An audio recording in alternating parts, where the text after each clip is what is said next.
Permission free. Accreditation free. Transport charges free. Arrangement free. Risk free. Stereotype free.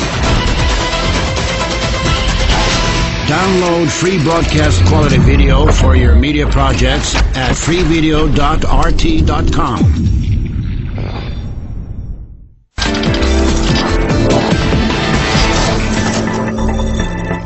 Welcome back to the Kaiser Report. I'm Max Kaiser, special in-studio guest today, Senator Mike Gravel. Senator Gravel was the U.S. Senator for Alaska from 1969 to 1981. He ran for the nomination for president in 2008, first for the Democratic ticket and then the Libertarian.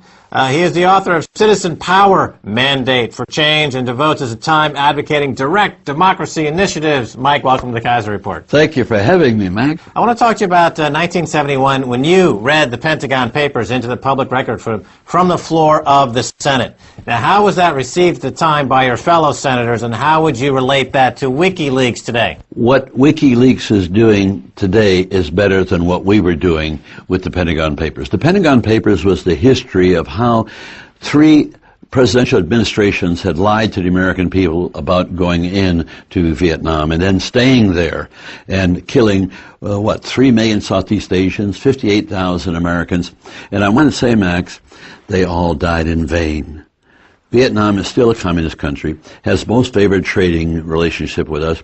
You can buy Baskin-Robbins, Kentucky Fried Chicken, and in either Hanoi or Ho Chi Minh City. Okay, so WikiLeaks again. Now it's been attacked financially, something kind of a financial blockade, something new in this digital globalized world by major corporations like PayPal and Visa, who've cut the company off from the financial grid. So it's something back in the Pentagon Papers day they couldn't have done because the system wasn't designed as such. But these corporations now can push a button and excommunicate an entire organization who's not been charged with anything. They just decided on a corporate basis it's convenient for them to get rid of them. It's the government that's pressuring these institutions to do that. So they're doing the bidding of the government. But where do you draw the line between the government and corporations, Mike? I mean, I don't. Okay, so we can't really say it's not the one government. and the same. So these major corporations, Visa, MasterCard, the people supplying the predatory lending into the system, they're controlling the outcome of what happens on the policy initiatives in Washington. There's no government. There's no representative government. There's nobody there standing up for the rights of the people. You know that. I know that. Everyone knows that. It's a farce. It's corporatism. Totally, and it's worldwide. I don't know, Max, if you're aware of this new study that came out of Zurich where they examined 43,000 corporations. You know about it? And it filtered down to 1,350 corporations with interlocking directorates and relationships, and they control 60% of the world's wealth. Now, that's clearly a problem that requires trust busting, as Teddy Roosevelt once was saying. More than trust busting. Okay, more than trust busting, because you're operating within the confines of representative government. And when you go there, you don't have a chance to bring about change. You want to bring about change, you've got to bring the people into the operation of government independent of representative government, so that the people can make laws. There's only 2 venues for change. One is the government, wherein the problem exists. The other is with the people. But the people need procedures to act upon the knowledge they have, and that has to be procedures that permits them to be lawmakers.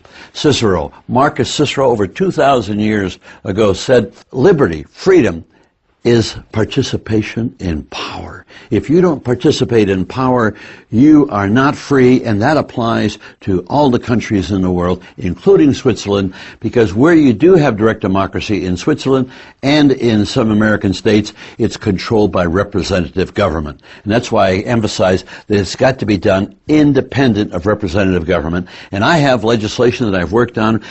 It took me 7 years to write it.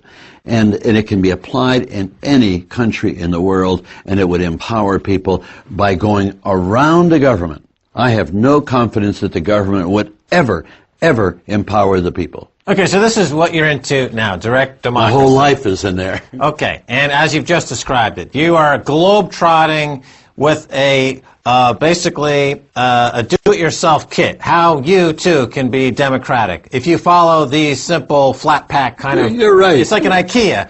You know, you simply put it. You can screw it simple. Here's the simple. You take the best, I would assume, from what the founding fathers of the U.S. had to offer, and you mix it on with some other Cicero and a few other bright minds from the ages, and you go into these countries. You're all over the world with this. You're all over the world. How is it, what countries are receptive, and what's been not receptive? First up, it's receptive by the bottom of the pyramid. People know at the bottom of the pyramid they're being screwed by the system.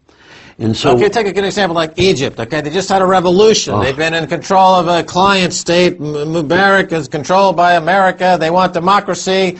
Now, would you go in there to Cairo? Have you gone in there? Have they looked at it? What's the No, I've not gone into Egypt. I would not do that. Egypt is controlled by the military, and our military controls their military because we've been feeding their military $2 billion a year. But where does our military not control some country somewhere? Where can you go? I mean, some Fiji or some island in the Caribbean, and where is it not? Disneyland and Europe, where is it not controlled? To tell you the truth, I don't know where to go. And that's the reason why I'm so concerned. Because we saw you on the street here. We said, hey, that's Mike Gravel. What's he doing down there? He's trying to get democracy started. We said, come on up and be on the show. Here you are. So in other words, you can't get this message out. I promised the Occupy group in Switzerland, Zurich, that I'll come back next spring, and what they'll do, they're supposed to be taking a vote. And if they decide they want to do it, what I can do is I can read your Constitution, French Constitution, German, and turn around and take this legislation that I've drafted, and I can tweak it for your Constitution, and then give it to you, and then you go out on the street and get the people to vote for it. You don't go to the government. You go around the government, you ask the people. And here's where the rubber hits the road. And that is when the people vote for this. That means the majority of the people in France, if they wanted to be empowered to make laws, they would then vote, not sign a petition, not respond to a poll, actually vote. And we count the votes, and they're registered. And when you have more than 50% of the registered voters vote for this, it is automatically the law of the land. Which means that the minute you bring the people into the operation of government, what they become is the senior partners. And anybody who knows about structure of business knows the senior partner is the senior partner and commands what will happen. So it's a win-win. The representative government will do a better job in a day-to-day operation of government, but the people will set the policy designed to satisfy their needs. And we want to talk about Occupy Wall Street because you've written about this, and so fill us in on your thoughts. It is actually a miracle.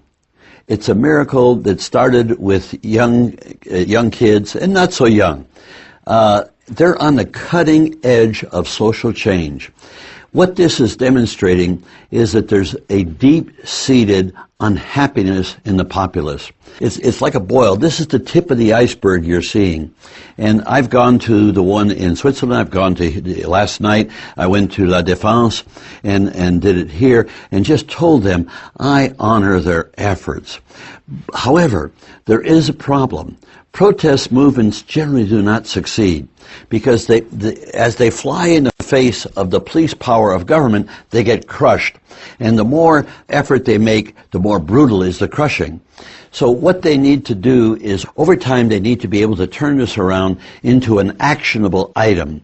Forget all the details of the agenda. Just go after one thing. Well, initially, not having an actionable agenda or item was the good thing about it because it wasn't shot down immediately, ideologically speaking. They just built a big tent. They built a big constituency. Okay, now you're saying at some point they've actually got to have at least one item on the agenda. What is that item? To empower themselves to make laws. Because if they get the meta legislation I'm talking about, they can address their agenda. Okay, let me cut in it for a second. You talk about changing the law. People have the ability to change the law.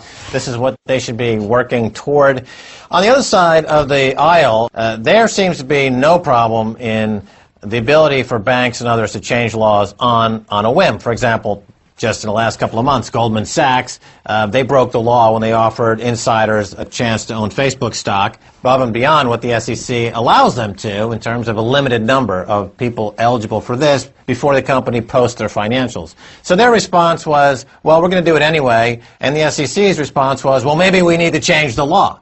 And this is what you hear almost every single week as an instance where the banks on Wall Street, Goldman, JP Morgan, and the rest, they break the law. They break the securities laws. They break major fundamental regulations. And their answer always is, well, the laws aren't catching up to what we're doing as financial engineers. You know, the law needs to change because we're making a market. We're creating the opportunity. Why can't somebody just simply say, look, you're breaking the law and you need to be prosecuted? You can't claim that your defense is that the law hasn't caught up with your genius yet. That's the defense of a serial killer and a psychotic. When the people make the laws, they will then be able to enforce the law. And how you do it, give me an example. Supposing the people make the law to go ahead and require that banks no longer are sustained by the government. What will happen? Well, once the people have this power, they will not be denied. You see young kids taking to the streets now. But when you get Americans, 60+ million Americans voting to empower themselves to make laws, I got to tell you, I know from personal experience, politicians are cowards and judges are even more cowardly than politicians. And so you now empower the people. The politicians will shape up immediately and recognize that they will handle day to day. Let the people handle the policy. The first thing you do is stop corporations from being treated like a human being.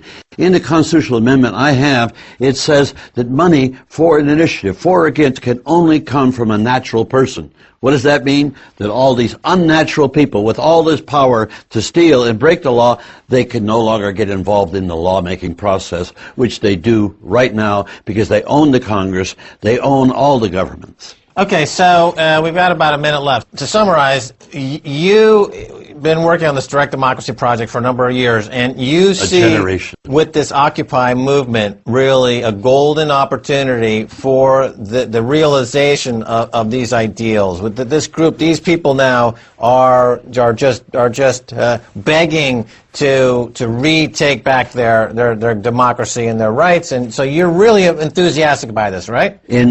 Up till now, I've never really had any hope that other than scratching away and being lucky that we could bring it about. But now when I see the Occupy movement rising like a phoenix from nowhere and worldwide immediately, and it'll get legs and depth. And as that's the crisis I've been waiting for, to now push the national initiative and say, the answer is not to protest, the answer is to make yourself lawmakers. And then when they realize that, it's Katie bar the door.